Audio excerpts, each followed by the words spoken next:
Oi, gente! Hoje eu quero falar sobre o último queridinho que eu li da Stefania Cedro, que é o Regras para Não Se Apaixonar, e está disponível no Kindle Unlimited. Então, a Alicia, ela é uma estudante brasileira que foi para Boston estudar gastronomia e tentar trabalhar com um grande chefe, o chefe Duval, que também dá aula na faculdade, faz uma competição semelhante ao MasterChef ali, com os alunos todo semestre, ser televisionado, enfim. As aulas começaram há um mês e ela precisa sair do dormitório dela na faculdade às pressas, porque literalmente assim no meio da madrugada, porque a colega de quarto dela, que nunca se mostrou lá muito legal, leva homens para transar literalmente na cama ao lado, sendo o último Liam Kane, que a vê acordada e chama ela para participar, já que a colega de quarto dela dizia que ela sabia que ela levava esses homens toda noite e ela gostava de observar, o que não era verdade, ela nunca tinha acordado com o barulho antes, né? Só que infelizmente a Alicia não consegue outro quarto, já que quando ela foi falar com a administração, a outra garota tinha inventado que elas brigaram e que a Alicia ia inventar uma história de que ela levava homens para o quarto, já que é, pessoas de outro sexo são proibidas nos dormitórios, né? Então a Alicia precisa de outro lugar para ficar e após passar 5 dias em um hotel, ela fica sabendo de um apartamento bem perto do trabalho dela,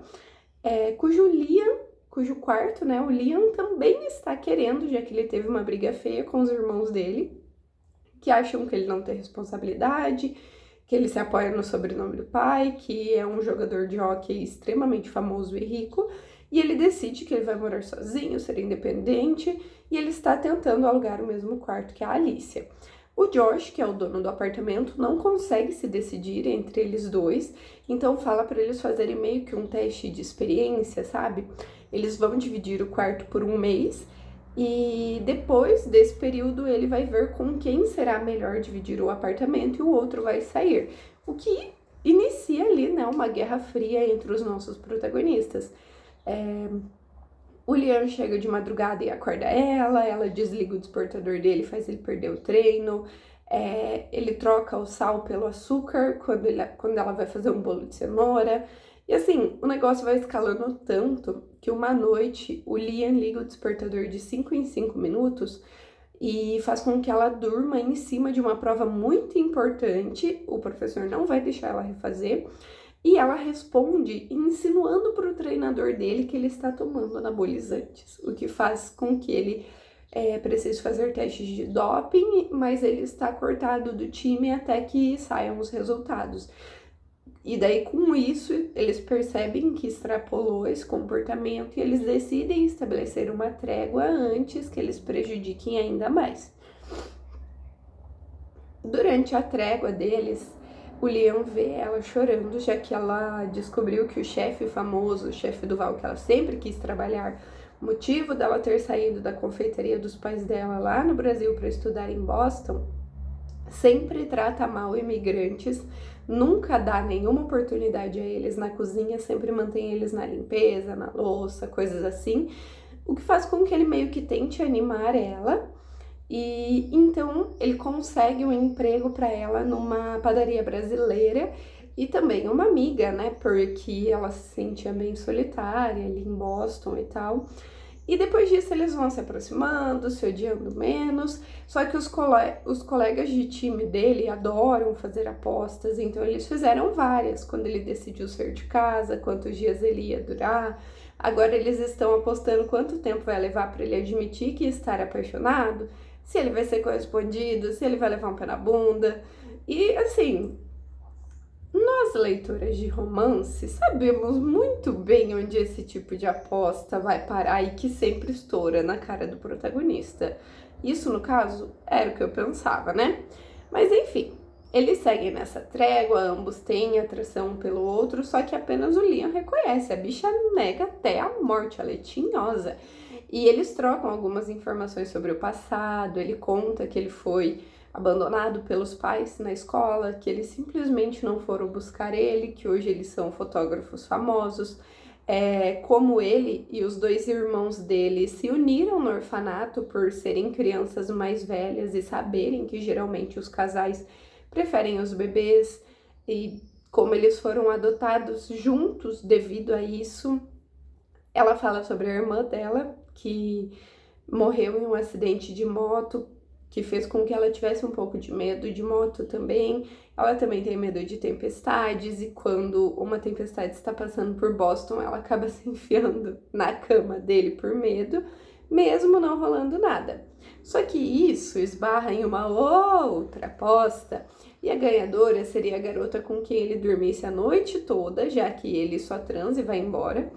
E ela fica bem feliz com o dinheiro que ela ganha com isso. Então, assim, claramente não teremos briga por apostas.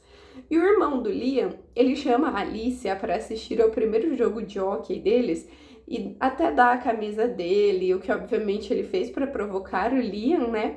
Já que assim que ele vê ela com a camisa de outro, ele faz uma ceninha, ele tira a camisa, ele oferece para ela trocar, o que mesmo sem querer muito, na base da perturbação, ele convence ela. Depois disso, ela vai para a festa pós-jogo e ela está disposta a beijar qualquer um que não o Liam, o que simplesmente não funciona. Então ela passa mal, ele leva ela para casa, onde eles fazem mais uma aposta. E nesse ponto aqui, a gente já vê que essa galera tem um probleminha com o jogo, né? Com aposta, porque tudo eles estão apostando, né? Mas enfim, se ela se apaixonar por ele, ele ganha e fica com o quarto. Se ele se apaixonar por ela, ela quem ganha, e eles estabelecem um prazo de 1 mês para isso acontecer, né? Então, nós temos um pouco de resistência ainda, só que finalmente ela se rende e eles transam na base da perturbação de novo, porque ele sabe que ela quer, mas ela se recusa a admitir, aí ele fica meio na provocação, sabe? Tipo, se você não vai se apaixonar, por que não pode rolar nada, se você tem tanta certeza assim? Enfim, finalmente, né, ela se rende, só que a Alicia passa vários dias evitando Liam, até que ela passa na primeira prova de um concurso de culinária, que ela conseguiu fazer a inscrição só por causa da ajuda dele, e ela decide dar um presente para ele relacionado ao seu passado, uma filme fotográfico para uma máquina que era dos pais dele, que ele mantém guardada até hoje. E o Liam acredita que é uma brincadeira meio que de mau gosto, uma piadinha, sabe? Por ele ter desabafado esse passado com ela. Só que depois que ela explica, ele admite que ele quer repetir a noite, novamente a convence na base da provocação.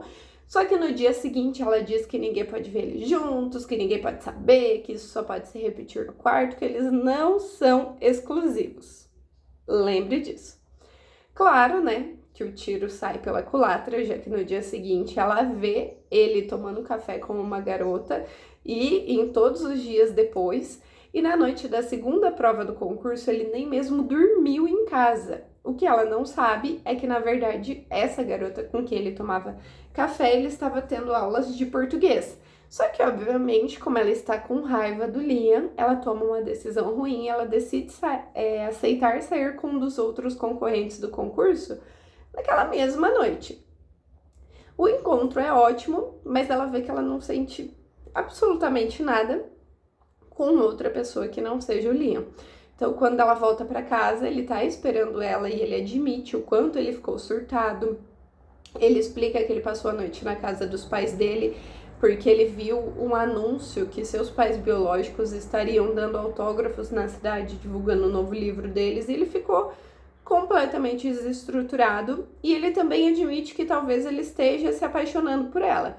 Então, eles ficam juntos, definem dessa vez que eles serão exclusivos, e as coisas seguem bem em um relacionamento sem rótulos, que todo mundo sabe que eles estão namorando, mas é isso aí.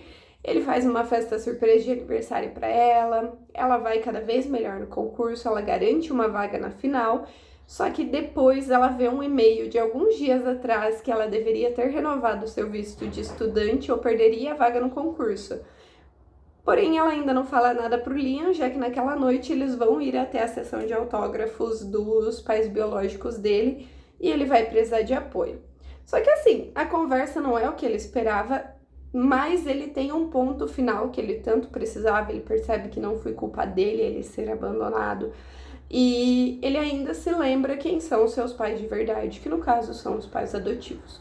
No dia seguinte, a Alicia tenta resolver a situação do visto sozinha, só que ela não consegue, e ela fica sabendo que ela tem 7 dias para deixar o país. E aí ela finalmente conta pro Liam, que até pede pro pai, o Hunter, né, usar a influência para ajudar, e ele até conseguiria manter a vaga dela no curso.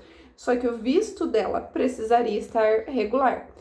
A Alicia compra a passagem e ela sai de madrugada para evitar se despedir, só que ela deixa uma carta pro Liam, finalmente admitindo os sentimentos, que ela ama ele, enfim, e ele vai até o aeroporto para pedir ela em casamento. O que, assim, depois de muita insistência novamente, porque ele já tinha sugerido isso antes, mas ela não queria se casar por conveniência, só que daí agora ele fala: não, eu te amo, você me ama, e é isso, agora vai rolar, né? Então ela concorda. Nisso, eles dois vão para Las Vegas, ela consegue regularizar a questão do visto e participar da final do concurso, que ela vence. E um dos prêmios é uma vaga trabalhando no restaurante do chefe do Val, o idiota, que esnobou ela e todos os outros imigrantes, e ela recusa, assim, em rede nacional, o que é o sabor. Nossa, o sabor da cena é maravilhoso. E em vez disso, ela pede uma vaga para a chefe que escolheu ela para sua equipe, que ajudou ela durante todo o concurso, e a chefe dá essa vaga para ela. Então, assim, o epílogo se passa 10 anos depois, na inauguração do restaurante dela, e com ela contando pro Liam que eles terão um bebê. E assim, ai gente, que história gostosa, fofa. Eu simplesmente amei tudo. Eu adoro os livros da Estefânia, porque a gente vai lendo e a gente não vê o tempo passando. Quando você vai, tipo, fazer um histórico de leitura ou fazer um registro, você vê assim, meu Deus, eu já li 20, 30%, porque, nossa, você emerge, assim, nos livros dela. Eu não sei nem se essa palavra tá certa, mas vocês entenderam o que eu quis dizer. E assim, eu amei tudo. As picuinhas, o desenvolvimento, a relação deles, o ódio um pelo outro. E clichê, eu sempre digo isso, que clichê é considerado clichê por um motivo, porque dá certo, porque todo mundo ama. Então assim, eu estou perdidamente apaixonada e se vocês lerem, vocês também ficarão. É isso, gente. Até mais.